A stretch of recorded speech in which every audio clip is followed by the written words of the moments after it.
All right, here we go. So here is what we're looking to get. There's a 6-meter amplifier. So we're gonna go ahead and dig this out and see what kind of output we get. It's been a little while since I had it out. Let's see what we got. Right, so here it is.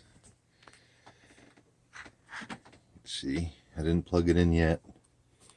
Scratches now, it's a little cat fur.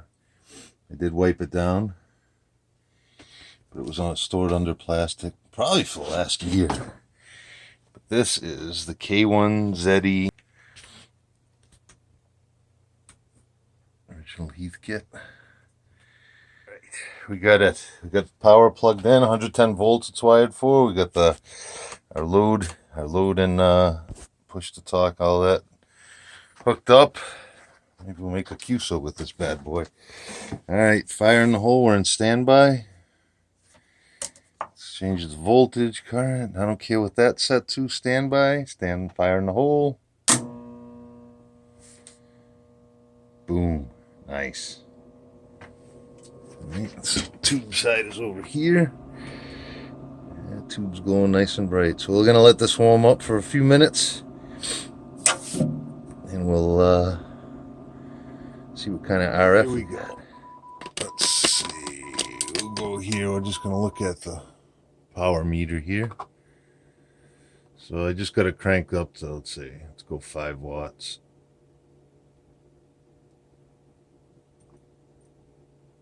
Yep, about 5 watts. Just sending some dits. I'm going to turn the power way down just to make sure push to talk is working. So amps in operate. Power's on. Alright, we're transmitting. Okay, so we're going to crank it up. Let's go back to 5 watts. It's already 80 watts and I didn't even tune anything yet. So, let's see. There's a little backlash in some of the tune. We're going to give this a steady carrier.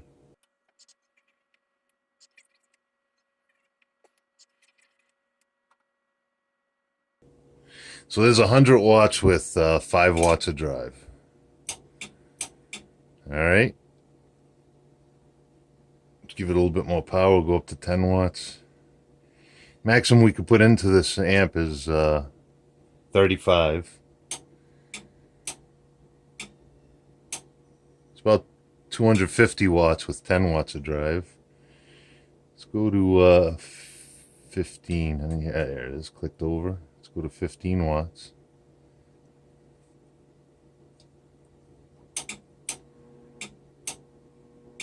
It's churning.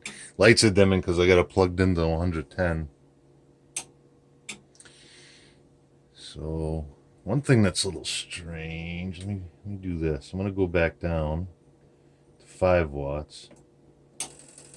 Put the antenna tuner in line.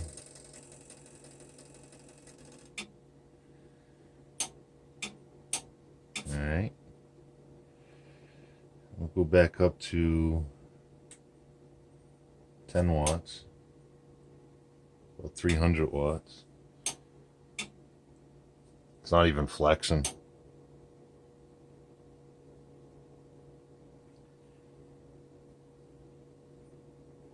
I'm just tuning for maximum smoke.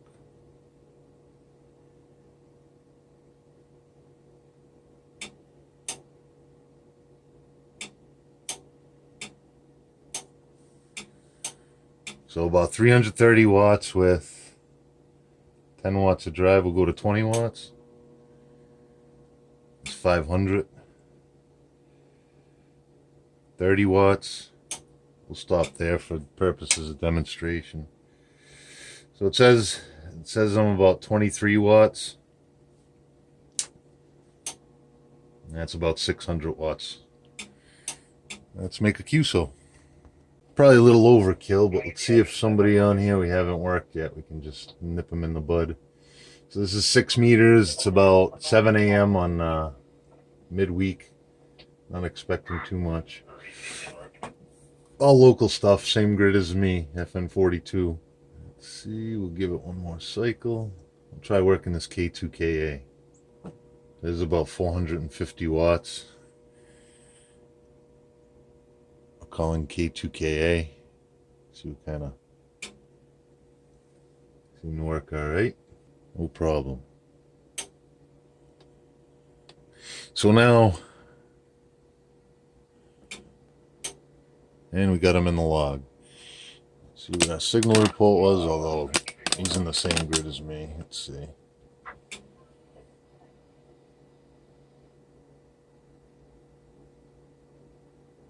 Plus 05. So she's working. I'm going to go ahead and put it in operate. We're still at about 22 watts. All right. You should see the... So we're in high voltage now. Here we go. Drops a little bit. Milliampere current. And about 150 milliamps. Plate current. Nobody's answering me. Hold on. Another 15-second tune coming up. So power output says 1, 2, 3. So it says about 300. My meter says about 440. So ALC, we don't have that hooked up, but WinKey's keying the push to talk on this. So just a little history of this amplifier. This is K1ZE's. He modified it. The input for the SB-1000 is a plate choking circuit out of a 1981 West Coast Radio Handbook.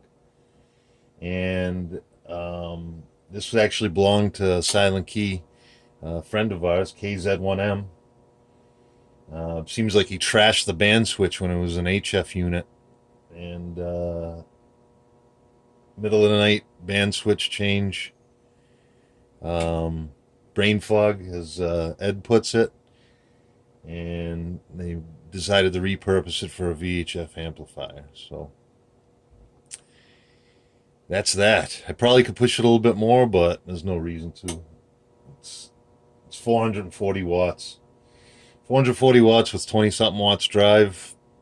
That's at least 6 dB over 100.